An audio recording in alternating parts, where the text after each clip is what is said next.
Hey everyone, V-Rising version 1 recently dropped, and if you have never played it or only played during early access, I highly recommend this game. Version 1 has added more enemies, areas, armor, weapons, quality of life improvements, and many more things. Now, one question I see pop up quite often on the forums is V-Rising a good single-player game? The answer is yes. While you don't get an endgame loop of castle raids like in PvP, this game is a blast as a solo player. So in this video, I'm going to review the different game modes, the settings you can change, along with what I highly recommend to adjust if you are a solo player, and finally, if you have never played this game before, I will briefly show what it is all about. Everything is timestamped below, so feel free to jump to the sections you want. As a brief overview of the different modes of play, basically you start with 3 different options: online, private game, or a dedicated server. Choosing online lets you select a public server of up to 60 other players in a full player versus player game, allowing teams of varying sizes, or if you don't want to be fighting other players, there is also a player versus everything option. So even if you generally don't like player versus player games, don't discount the online option. But if you are like me and prefer to play solo, or only with a group of friends, go with one of the other 2 options.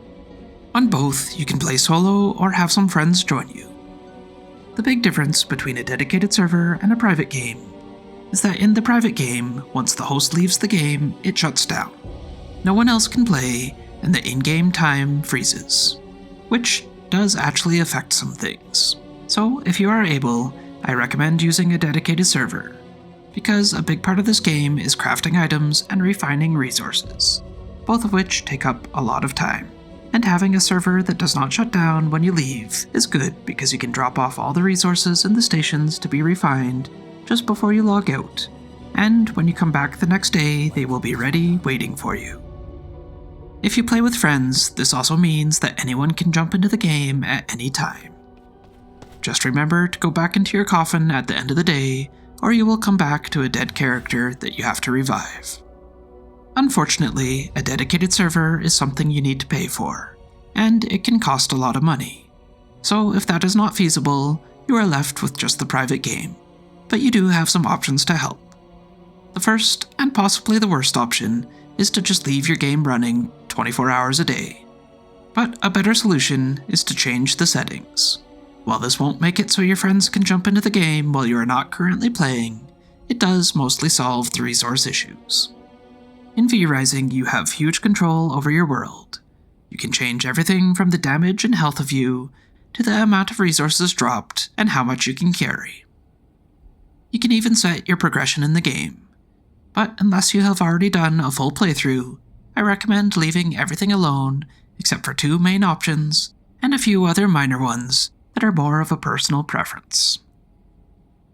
To adjust the settings, click here on Advanced Game Settings. As a note, you need to do this before starting your game. There is a way you can edit the save files to modify things after the fact, but it is not simple, and it does not always work, so be sure you have everything set how you like before starting your game. The first thing you want to set is the only solo play. If you are playing solo and don't want anyone to be able to join, you just make sure it is clicked. However, if you wouldn't mind having some friends joining occasionally, uncheck it. But be sure to set a password for your game back on the main screen so you don't get random people joining. Now, the main settings I recommend changing for a private game are on this tab at the bottom. They are the crafting and refining rates. You will want to slide them all the way up to the maximum speed. This will allow you to progress in the game and build up your castle and gear without massive time spent waiting for your stations to finish. For the settings that are more based on personal preference, you may want to consider changing the building or crafting cost multipliers to a lower number. This is something I would suggest changing if you don't like to grind for items, or are just interested in the combat of V-Rising. I personally don't find this game too grindy to get the materials you need, but it is a component which you can adjust to your liking. Back on this tab, You may also want to change the max item stack size so you can carry more before heading back to your base. And finally, on the first tab, you may want to toggle off the teleport-bound equipment. This way you can use any waygate without worrying about what items you are carrying. Although at later stages of the game, you have faster modes of travel, so it is not a huge deal if you can't take everything through the waygates. Now you are all set to begin playing your solo adventure. Just click save, then hit the back button.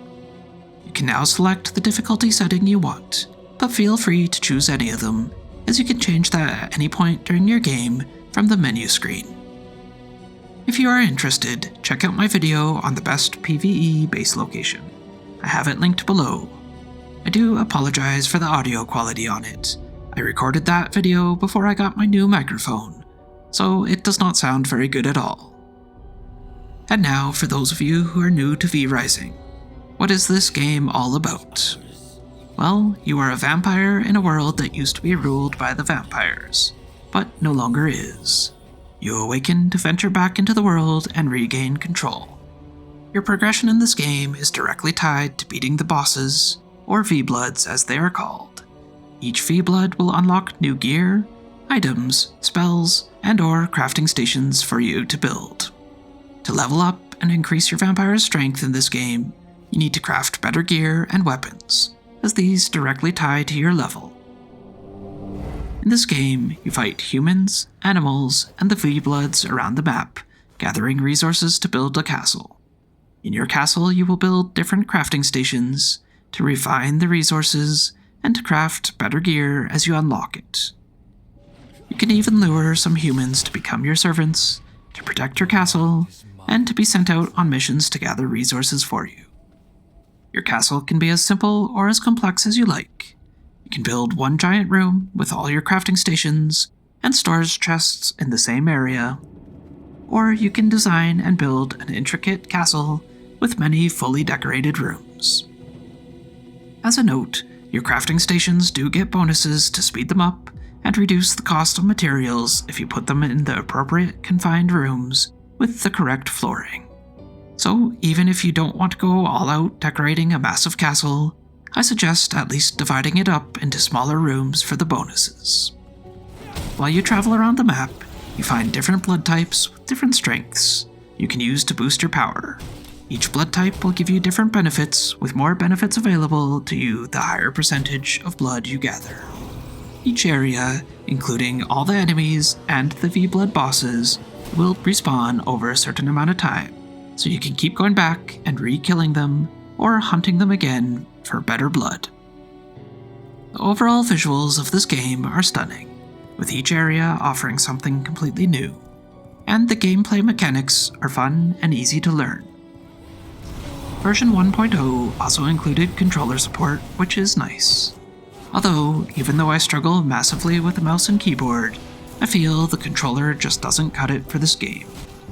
You have several spells and attacks that you need to aim for, and it's far easier with a mouse than with the joystick on a controller in my opinion. I have managed to beat the early access game with the Gloomra update using only a mouse and keyboard, so it is learnable, even for those with very little skill. Although I recommend changing the key bindings to make more attacks and spells use your mouse buttons. You may notice I never actually rotate the camera. It's because that just messes me up when I'm playing.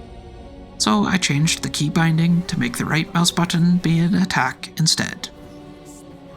This game will provide you with several hours of fun gameplay, even as a purely solo player. So I highly recommend you get it. I hope you have found this video helpful, and that I have convinced you to give V Rising a try if you have not already played it. And if you have already played this game, what settings do you like to change? Or what settings do you recommend new players change in this game, if any? Anyway, thanks for watching, and have fun.